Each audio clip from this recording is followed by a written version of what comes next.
Hi friends, welcome back to our channel. ಎಲ್ಲರೂ ಹೇಗಿದ್ದೀರಾ? ಎಲ್ಲರೂ ಆರಾಮಾಗಿದ್ದೀರಾ ಅಂತ ಅನ್ಕೊಳ್ತಾ ಇದ್ದೀನಿ. ಈಗ ಹೊಸದಾಗಿ ನೋಡೋ ಅಂತ ಹೇಳ್ತಾ ಇದ್ದೀನಿ. ದಯವಿಟ್ಟು ಹೊಸದಾಗಿ ಚಾನಲ್ ನೋಡ್ತಾ ಇದ್ರೆ ದಯವಿಟ್ಟು ಸಬ್ಸ್ಕ್ರೈಬ್ ಮಾಡ್ಕೊಂಡು ನೋಡಿ. ನಿಮ್ಗೆ ಈ ವಿಡಿಯೋ ಇಷ್ಟ ಆದರೆ ಒಂದು ಲೈಕ್ ಮಾಡಿ, ಶೇರ್ ಮಾಡಿ, ಕಾಮೆಂಟ್ ಮಾಡಿ. ಇವತ್ತಿನ ಒಂದು ವಿಡಿಯೋದಲ್ಲಿ ನಮ್ಮೂರಿನ ಸ್ಪೆಷಲ್ ರೆಸಿಪಿ ನರ್ಗಿಸ್ ಮಂಡಕ್ಕಿನ ನಾನು ಇವತ್ತು ಶೇರ್ ಮಾಡ್ಕೊಳ್ತಾ ಇದ್ದೀನಿ. ನಿಮ್ಗೆ ಇಷ್ಟ ಆಗುತ್ತೆ ಅಂತ ಅನ್ಕೊಂಡಿದ್ದೀನಿ. ಒಂದ್ಸಲ ಟ್ರೈ ಮಾಡಿ, ಡೆಫಿನೆಟ್ಲಿ ಪದೇ ಪದೇ ಮಾಡ್ಕೊಂಡು ತಿಂತಾ ಇರ್ತೀರಾ. ಪದೇ ಪದೇ ಮಾಡ್ಕೊಳ್ಳೋದೇನು ಬೇಡ, ಇವಾಗ ಮಾಡಿಟ್ರೆ ಒಂದು 15 ಡೇಸ್ವರೆಗೂ ಅದು ಏನೂ ಹಾಳಾಗಲ್ಲ. ಆರಾಮಾಗಿ ನೀವು ತಿನ್ಬೋದು, ಯಾವಾಗ ಬೇಕು ಅವಾಗಲೇ ನೀವು ತಿನ್ಬೋದು, ಅಷ್ಟು ಚೆನ್ನಾಗಿರುತ್ತೆ. ಒಂದ್ಸಲ ಈ ಥರ ಟ್ರೈ ಮಾಡಿ, ಓಕೆನಾ? ಹೇಳಿದಲ್ವಾ? ಯಾರಾದರೂ ಹೊಸದಾಗಿ ನೋಡ್ತಾ ಇದ್ದಾರೆ ದಯವಿಟ್ಟು ಚಾನಲ್ನ ಸಬ್ಸ್ಕ್ರೈಬ್ ಮಾಡ್ಕೊಂಡು ನೋಡಿ, ಓಕೆನಾ? ಬನ್ನಿ, ವಿಡಿಯೋ ಕಂಟಿನ್ಯೂ ಆಗುತ್ತೆ ನೋಡಿ.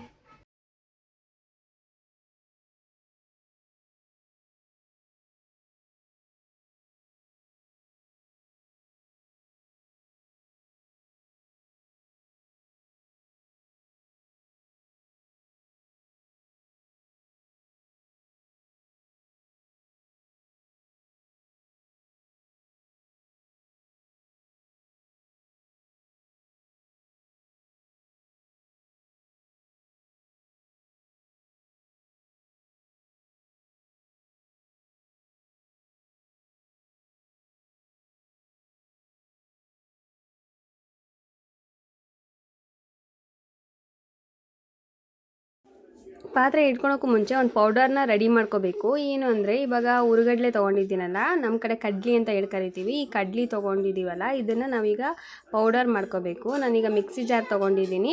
ಒಂದು 2-3 ಸ್ಪೂನಷ್ಟು ನಾನು ಕಡ್ಲಿ ತೊಗೊಂಡಿದ್ದೀನಿ ಇಲ್ಲಿ. ಹಾಗೆ ಇದಕ್ಕೆ ಒಂದು ಸ್ವಲ್ಪ ಸಕ್ಕರೆ ತೊಗೋಬೇಕು. ಸಕ್ಕರೆ ಇನ್ನೂ ಚೂರು ಹಾಕ್ಕೋಬೇಕು. ನಾನು ಸ್ವಲ್ಪ ಹಾಕ್ಕೊಂಡಿದ್ದೀನಿ.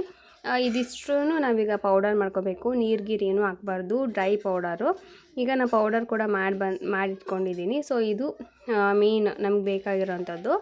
ಇವಾಗ ಹೇಗೆ ಮಾಡೋದಂತ ಹೇಳ್ತೀನಿ. ಈಗ ಪಾತ್ರೆ ಇಟ್ಕೊಂಡಿದ್ದೀನಲ್ಲ, ಸ್ವಲ್ಪ ಪಾತ್ರೆ ಬಿಸಿ ಆದಮೇಲೆ ನಾನು ಇದಕ್ಕೆ ಎಣ್ಣೆ ಹಾಕ್ಕೊಳ್ತಾ ಇದ್ದೀನಿ.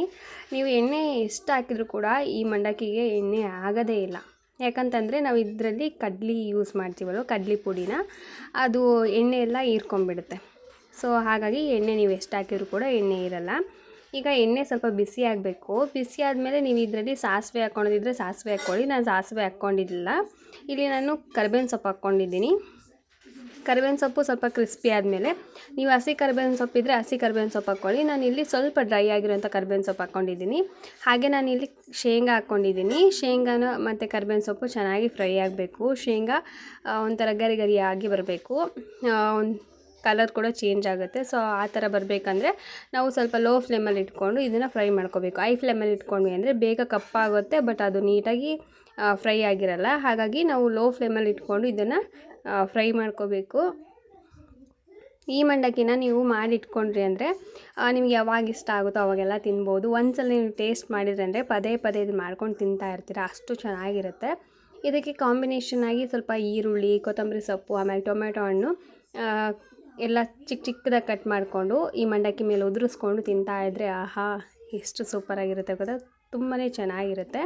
ಇವಾಗ ಶೇಂಗಾ ಫ್ರೈ ಆಗಿದೆ ಅಲ್ಲ, ಈಗ ನಾನಿಲ್ಲಿ ಚಿಕ್ಕದಾಗಿ ಕಟ್ ಮಾಡಿರೋವಂಥ ಹಸಿಮೆಣ್ಸಿಕಾಯಿ ಹಾಕ್ಕೊಂಡಿದ್ದೀನಿ. ನಿಮ್ಮ ಖಾರ ಎಷ್ಟು ಬೇಕೋ ಅಷ್ಟು ನೋಡಿ ಹಾಕ್ಕೊಳ್ಳಿ. ಯಾಕಂದರೆ ಇದು ಮತ್ತು ನಾವಿಲ್ಲಿ ಖಾರದ ಪುಡಿ ಆಗಲಿ ಏನೂ ಉಪಯೋಗಿಸ್ತಾ ಇಲ್ಲ. ಹಸಿಮೆಣ್ಸಿಕಾಯೇ ಇದಕ್ಕೆ ಮೇನ್ ಬೇಕಾಗಿರೋದು. ಹಾಗಾಗಿ ನಾನು ಇಲ್ಲಿ ಹಸಿಮೆಣ್ಸಿಕಾಯನ್ನ ಹಾಕ್ಕೊಂಡು ಅದನ್ನು ಕೂಡ ಲೋ ಫ್ಲೇಮಲ್ಲಿ ಇಟ್ಕೊಂಡು ಇಲ್ಲಿ ಫ್ರೈ ಮಾಡ್ಕೋತೀನಿ. ಯಾಕಂದರೆ ಇದನ್ನು ತುಂಬ ದಿನ ನಾವು ಸ್ಟೋರ್ ಮಾಡಬೇಕು, ಇಲ್ಲ ಅಟ್ಲೀಸ್ಟ್ ಒಂದು ವಾರನಾದರೂ ಇರಬೇಕು ನಮ್ಮ ಹತ್ರ ಅಂದರೆ ಎಣ್ಣೆಯಲ್ಲಿ ಚೆನ್ನಾಗಿ ಅದು ಫ್ರೈ ಆಗಿರಬೇಕು. ಹಸಿ ಅಂಶ ಇರಬಾರ್ದು. ಹಸಿ ಅಂಶ ಇತ್ತು ಅಂದರೆ ಅದು ಟೇಸ್ಟು ಮತ್ತೆಲ್ಲ ಚೇಂಜ್ ಆಗಿಬಿಡುತ್ತೆ. ಹಾಗಾಗಿ ಚೆನ್ನಾಗಿ ಅದು ಸ್ವಲ್ಪ ಫ್ರೈ ಆಗಬೇಕು ಎಣ್ಣೆಲೇ. ಅದು ಚೆನ್ನಾಗಿ ಫ್ರೈ ಆದಮೇಲೆ ನಾವಿದಕ್ಕೆ ಬೆಳ್ಳುಳ್ಳಿನ ಜಜ್ಜಿಟ್ಕೊಂಡಿದ್ದೀವಲ್ಲ, ಅದನ್ನು ಹಾಕ್ಕೊಳ್ತಾ ಇದ್ದೀನಿ. ಅದನ್ನು ಕೂಡ ಎಣ್ಣೆಲಿ ಫ್ರೈ ಆಗಬೇಕು. ಸೊ ನಾವು ಹಾಕುವಂಥ ಪ್ರತಿಯೊಂದು ಐಟಮ್ಸು ಕೂಡ ಎಣ್ಣೆಲಿ ಚೆನ್ನಾಗಿ ಫ್ರೈ ಆಗಬೇಕು. ಆವಾಗಲೇ ಈ ಮಂಡಕ್ಕಿಗೆ ಟೇಸ್ಟ್ ಅನ್ನೋದು ಬರುತ್ತೆ. ಬೆಳ್ಳುಳ್ಳಿ ಎಲ್ಲ ಚೆನ್ನಾಗಿ ಫ್ರೈ ಆದಮೇಲೆ ನಾನು ಇಲ್ಲಿ ಅರ್ಶಿನದ ಪುಡಿ ಹಾಕ್ಕೊಳ್ತಾ ಇದ್ದೀನಿ. ಅರ್ಶಿನದ ಪುಡಿ ಹಾಕ್ಕೊಂಡಾದ್ಮೇಲೆ ನಾವು ಗ್ಯಾಸ್ ಫ್ಲೇಮ್ನ ಆಫ್ ಮಾಡಿಬಿಡ್ಬೇಕು, ಆಯಿತಾ? ಅಷ್ಟೊತ್ತಿಗೆ ನಾವು ಹಾಕಿರುವಂಥ ಎಲ್ಲ ಇಂಗ್ರೀಡಿಯೆಂಟು ಎಣ್ಣೆಲಿ ಚೆನ್ನಾಗಿ ಫ್ರೈ ಆಗಿರಬೇಕು. ಲಾಸ್ಟಲ್ಲಿ ನಾವು ಅರ್ಶಿನದ ಪುಡಿ ಹಾಕ್ಕೋಬೇಕು. ಹಾಗೆ ಉಪ್ಪನ್ನು ಹಾಕ್ಕೋಬೇಕು. ನೀವು ಅರ್ಶಿನದ ಪುಡಿ ಹಾಕ್ಬಿಟ್ಟು ನೀವು ಗ್ಯಾಸ್ ಆನಲ್ಲಿತ್ತು ಅಂದರೆ ಕಪ್ಪಗಾಗ್ಬಿಡುತ್ತೆ. ಹಾಗಾಗಿ ಗ್ಯಾಸ್ನ ಆಫ್ ಮಾಡ್ಕೊಂಬಿಡಿ. ಅರ್ಶಿನದ ಪುಡಿ ಹಾಕಿದ ತಕ್ಷಣ ಗ್ಯಾಸ್ ಆಫ್ ಮಾಡ್ಕೊಂಬಿಡಿ. ಇವಾಗ ನಾನು ಉಪ್ಪು ಹಾಕ್ಕೊಂಡಿದ್ದೀನಿ. ಟೇಸ್ಟಿಗೆ ಎಷ್ಟು ಬೇಕೋ ಅಷ್ಟು ನೋಡಿಕೊಂಡು ಉಪ್ಪು ಹಾಕ್ಕೋಬೇಕು. ಇವಾಗ ಇದಿಷ್ಟು ನೀಟಾಗಿ ಮಿಕ್ಸ್ ಮಾಡ್ಕೊಂಡಾದಮೇಲೆ ನಾವೀಗ ಇದಕ್ಕೆ ಮಂಡಕ್ಕಿನ ಹಾಕ್ಬಿಟ್ಟು ಮಿಕ್ಸ್ ಮಾಡಿಬಿಡೋದು ಆಯಿತಾ. ಸೊ ಇದು ತುಂಬ ಚೆನ್ನಾಗಿರುತ್ತೆ. ನೀವು ಯಾವ ಮಂಡಕ್ಕಿ ಇದ್ರೂ ಮಾಡಿಕೊಡಿ. ಇಲ್ಲಿ ನಾವು ನಮ್ಮ ಕಡೆ ಎಲ್ಲ ಇದನ್ನು ಮಂಡಕ್ಕಿ ಜೋಳ ಮಂಡಕ್ಕಿ ಅಂತೀವಲ್ವ ಅದನ್ನು ತೊಗೊಂಡಿದ್ದೀವಿ. ಗಟ್ಟಿ ಮಂಡಕ್ಕಿಲೂ ಮಾಡ್ತಾರೆ ಅಂತ ಹೇಳ್ತಾರೆ, ಬಟ್ ಗೊತ್ತಿಲ್ಲ, ನಾನು ಯಾವತ್ತೂ ಟ್ರೈ ಮಾಡಿಲ್ಲ. ನಮ್ಮ ಕಡೆ ಎಲ್ಲ ಈ ಥರ ಜೋಳ ಮಂಡಕ್ಕಿನೇ ನಾವು ಟ್ರೈ ಮಾಡೋದು. ಗಟ್ಟಿ ಮಂಡಕ್ಕಿನ ನಾವು ಮೈಸೂರು ಮಂಡಕ್ಕಿ ಅಂತ ಕರಿತೀವಿ. ಅದನ್ನು ನಾವು ಟ್ರೈ ಮಾಡಿಲ್ಲ. ಇದು ತುಂಬ ಚೆನ್ನಾಗಿರುತ್ತೆ. ಇವಾಗ ಒಗ್ಗರಣೆಗೆ ನಾವು ಮಂಡಕ್ಕಿ ಹಾಕಿದ್ದೀವಲ್ವ, ಇದು ನೀಟಾಗಿ ಮಿಕ್ಸ್ ಆಗಬೇಕು. ಸೊ ನಾನು ಒಂದು ಕೈಯಲ್ಲಿ ಫೋನ್ ಹಿಡ್ಕೊಂಡು ಇನ್ನೊಂದು ಕೈಯಲ್ಲಿ ಮಿಕ್ಸ್ ಮಾಡ್ತಾ ಇರೋದ್ರಿಂದ ಕ್ಲಿಯರಾಗಿ ಬರ್ತಾ ಇರಲಿಲ್ಲ. ಹಾಗಾಗಿ ಮತ್ತೆ ಆಫ್ ಮಾಡಿ ನಾನು ಎಲ್ಲ ಮಿಕ್ಸ್ ಮಾಡಿ ನಿಮ್ಗೆ ತೋರಿಸ್ತಾ ಇದ್ದೀನಿ. ಇದಿಷ್ಟು ನೀಟಾಗಿ ಮಿಕ್ಸ್ ಆದಮೇಲೆ ಕೊನೆಗೆ ನಾವು ಏನು ಪೌಡರ್ ಮಾಡಿ ಇಟ್ಕೊಂಡಿದ್ವೋ ಕಡ್ಲಿ ಮತ್ತು ಸಕ್ಕರೆ ಪೌಡರ್ನ ಇದಕ್ಕೆ ಹಾಕ್ಕೊಂಡು ಅದನ್ನು ಕೂಡ ನಾವು ನೀಟಾಗಿ ಮಿಕ್ಸ್ ಮಾಡ್ಕೋಬೇಕಾಗತ್ತೆ. ಇದಿಷ್ಟನ್ನು ನಾವು ನೀಟಾಗಿ ಮಿಕ್ಸ್ ಮಾಡ್ಕೊಂಬಿಟ್ರೆ ನಮಗೆ ದಾವಣಗೆರೆ ಸ್ಟೈಲಲ್ಲಿ ನರ್ಗಿಸ್ ಮಂಡಕ್ಕಿ ರೆಡಿ ಆಯಿತು. ಒಂದು ಸಲ ಟ್ರೈ ಮಾಡಿ ನೋಡಿ, ಎಲ್ಲರೂ ಇಷ್ಟಪಡ್ತಾರೆ.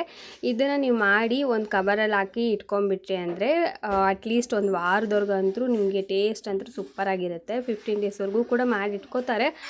ನಿಮಗೆ ಫ್ರೆಶ್ ಆಗಿ ಬೇಕಂದರೆ ಒಂದು ವಾರಕ್ಕೊಂದ್ಸಲ ನೀವು ಮಾಡ್ಕೋಬೋದು, ಚೆನ್ನಾಗಿರುತ್ತೆ ಟೇಸ್ಟ್ ಅನ್ನೋದು. ಇವಾಗ ಕಡಲೆ ಪುಡಿ ಹಾಕ್ಬಿಟ್ಟು ನೀಟಾಗಿ ಮಿಕ್ಸ್ ಮಾಡಿದ್ದಾಯಿತು. ಸೊ ಟೇಸ್ಟ್ ಕೂಡ ನೋಡಿದ್ವಿ, ಸಖತ್ತಾಗಿತ್ತು. ಸೊ ಇದನ್ನು ಹಾಗೆ ತಿಂದರೆ ಅಷ್ಟೊಂದು ಇದು ಅನಿಸಲ್ಲ, ಅಂದರೆ ಹಾಗೆ ಕೂಡ ತಿನ್ಬೋದು. ಇನ್ನೂ ಕೂಡ ಟೇಸ್ಟ್ ಜಾಸ್ತಿ ಆಗಬೇಕು ಅಂದರೆ ಇದಕ್ಕೆ ಸ್ವಲ್ಪ ನಾವು ಸೇವು ಆ ಥರದ ಮಿಕ್ಸ್ ಮಾಡಿಕೊಂಡು ಮತ್ತು ಸ್ವಲ್ಪ ಈರುಳ್ಳಿ ಕೊತ್ತಂಬರಿ ಸೊಪ್ಪೆಲ್ಲ ಹಾಕ್ಬಿಟ್ಟು ತಿಂದರೆ ಇನ್ನೂ ಕೂಡ ಸೂಪರಾಗಿರುತ್ತೆ. ಬಟ್ ಇನ್ಸ್ಟೆಂಟಾಗಿ ಈ ಥರ ಮಾಡಿ ಇಟ್ಕೊಂಡ್ರಿ ಅಂದರೆ ಏನಿದ್ರೂ ಮನೇಲಿ ಈರುಳ್ಳಿ, ಟೊಮೆಟೊ, ಕೊತ್ತಂಬರಿ ಅಂತೂ ಇದ್ದೇ ಇರುತ್ತೆ. ಸೊ ನೀವು ದಿಢೀರಾಗಿ ಅದನ್ನು ಕಟ್ ಮಾಡಿ ಅದ್ರ ಮೇಲೆ ಹಾಕ್ಬಿಟ್ಟು ಆರಾಮಾಗಿ ಕುತ್ಕೊಂಡು ತಿನ್ಬೋದು. ಅದರಲ್ಲಿ ಕೂಡ ಇವಾಗ ಮಳೆ ಬರ್ತಾ ಇದೆಯಲ್ಲ, ಮಳೆ ಬರೋ ಟೈಮಲ್ಲಿ ಈ ಥರ ತಿಂತಾ ಟೀ ಕುಡಿತಾ ಇದ್ದರೆ ಅದ್ರ ಟೇಸ್ಟು, ರುಚಿ ಎಲ್ಲ ಕೂಡ ಜಾಸ್ತಿ ಆಗುತ್ತೆ. ಒಂದು ಸಲ ಇದನ್ನು ಟ್ರೈ ಮಾಡಿ ನೋಡಿ, ಡೆಫಿನೆಟ್ಲಿ 100% ನೀವೆಲ್ಲರೂ ಇಷ್ಟಪಡ್ತೀರ, ಅಷ್ಟು ಸೂಪರಾಗಿರುತ್ತೆ. ಸೊ ನಮ್ಮ ಕಡೆ ಇದು ತುಂಬ ಫೇಮಸ್ಸು. ನಮ್ಮೂರ ಕಡೆ ಏನು ಬೆಣ್ಣೆ ದೋಸೆ ಫೇಮಸ್ಸು, ಹಾಗೆ ಇದು ಕೂಡ ಫೇಮಸ್ಸು. ಒಂದು ಸಲ ಟ್ರೈ ಮಾಡಿ, ಹಾಗೆ ಸಬ್ಸ್ಕ್ರೈಬ್ ಮಾಡ್ಕೊಂಡು ನೋಡಿ. ಓಕೆ.